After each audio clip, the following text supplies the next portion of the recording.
O ministro Alexandre de Moraes, do Supremo Tribunal Federal, declarou o fim do processo contra Jair Bolsonaro e outros 6 condenados pela trama golpista, que já começaram a cumprir as penas por tentativa de golpe de Estado.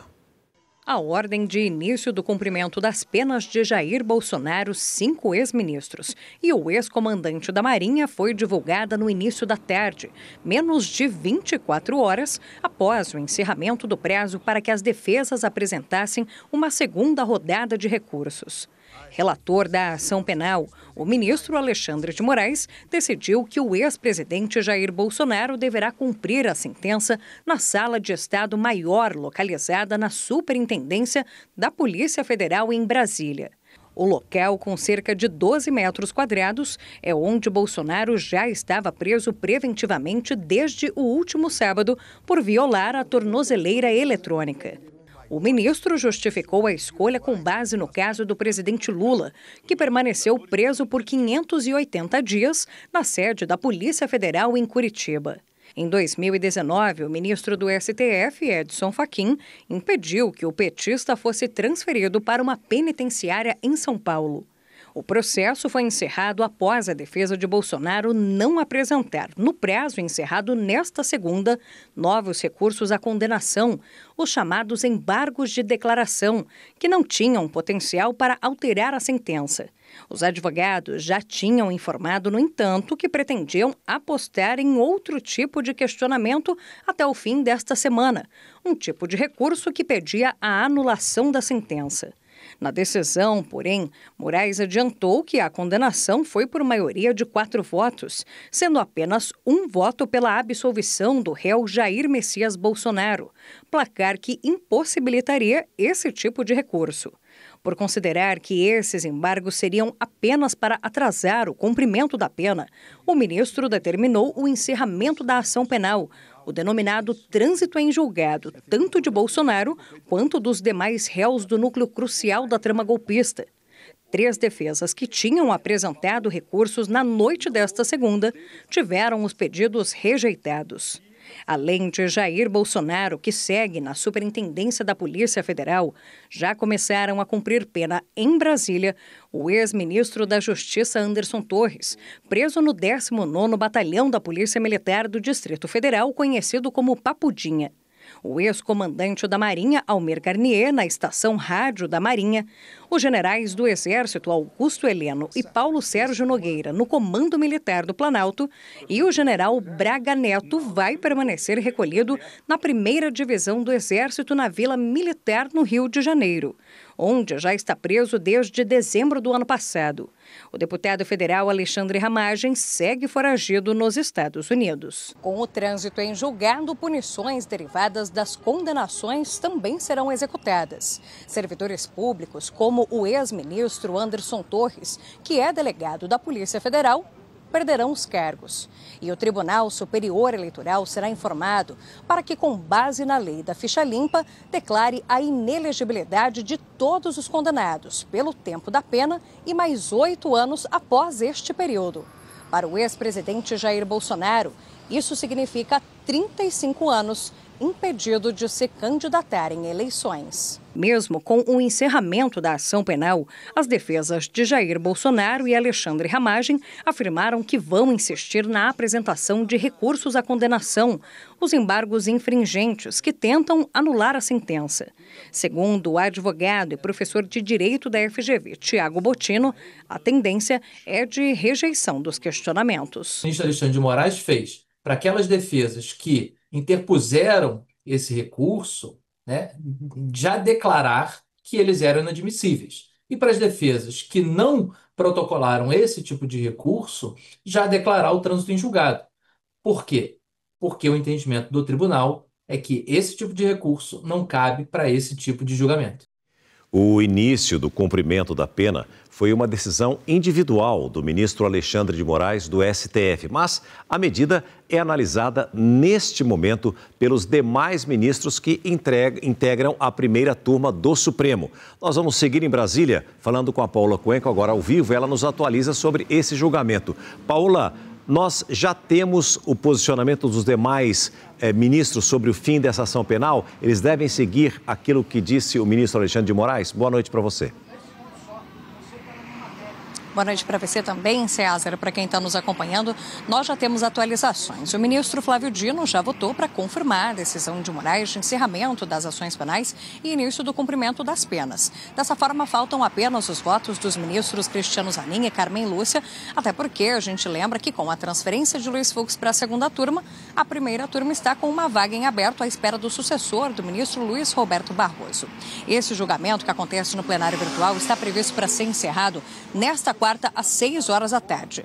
Nesta quarta também serão realizadas as audiências de custódia de todos os condenados que foram presos nesta terça. A gente está falando aqui das audiências que são obrigatórias em todo o país e servem para garantir que os direitos das pessoas presas foram preservados ali no momento da prisão. No caso de Jair Bolsonaro, a audiência de custódia acontece por videoconferência às 2h30 da tarde de amanhã. Ainda que Jair Bolsonaro permaneça aqui na Superintendência da Polícia Federal por se tratar de um outro tipo de prisão, não mais a preventiva, que era a que ele cumpria desde o último sábado, então ele tem a obrigação também de passar por uma nova audiência de custódia. César? Obrigado pelas informações, Paulo. Uma ótima noite a você. Nós vamos continuar na capital federal, porque agora eu converso com a repórter Vitória Mello, que está no local onde os generais Augusto Heleno e Paulo Sérgio Nogueira vão cumprir a pena determinada pelo STF. Vitória, muito boa noite para você. A pergunta que eu te faço é a seguinte: os militares, além da prisão, eles podem perder também as patentes? Conta pra gente. Podem sim, César. Boa noite a você, boa noite a todos. Os generais Augusto Heleno e Paulo Sérgio Nogueira estão presos aqui no Comando Militar do Planalto. Eles foram detidos no início da tarde desta terça-feira, após determinação do ministro do Supremo, Alexandre de Moraes. O ministro, que também enviou ao Superior Tribunal Militar e à Procuradoria-Geral do Ministério Público Militar o pedido de análise sobre a perda do posto e da patente dos militares condenados. Então agora cabe à Justiça Militar definir a respeito dessa punição. Quem comentou hoje sobre a condenação dos generais foi o ministro da Defesa do governo Lula, José Múcio. Os detalhes a gente confere agora na reportagem. No Comando Militar do Planalto, a segurança foi reforçada. O ministro da Defesa, José Múcio, falou sobre a prisão de militares e reconheceu o constrangimento de alguns integrantes da força. As forças receberam, eu admito que alguns constrangidos ou indignados, mas todos cumprindo o seu papel nas forças. Nós sempre colocamos à disposição as nossas dependências para que a justiça escolhesse. Isso é um processo da justiça. Decisão da justiça, a gente pode gostar, pode não gostar, mas tem que aprender a acatar. No fim da tarde, o ex-ministro da Justiça, Anderson Torres, chegou ao Complexo da Papuda. Ele vai cumprir pena no 19º Batalhão de Polícia Militar, conhecido como Papudinha. O filho do ex-presidente, o senador Flávio Bolsonaro, falou sobre a conclusão do processo assim que a decisão foi divulgada e classificou a medida como absurda. É absurda, como sempre, em tudo que vem acontecendo nesse processo.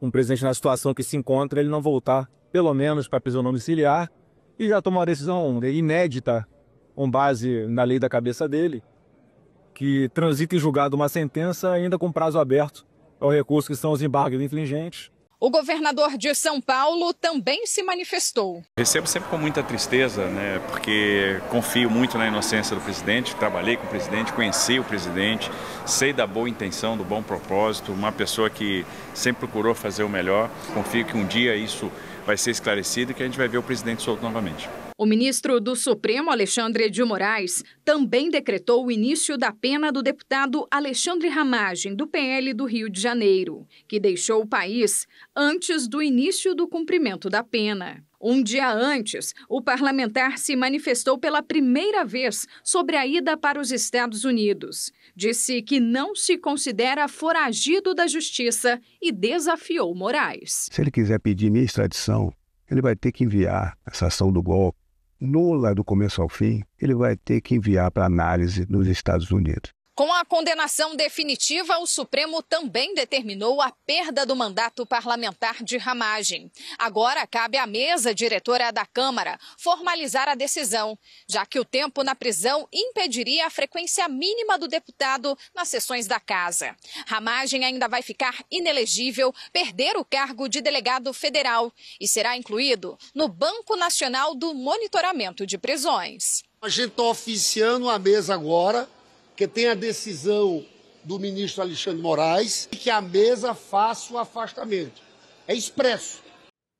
A defesa de Augusto Heleno disse que, diante da ilegalidade e da perseguição, vai lutar pela anulação do processo que classificou como viciado.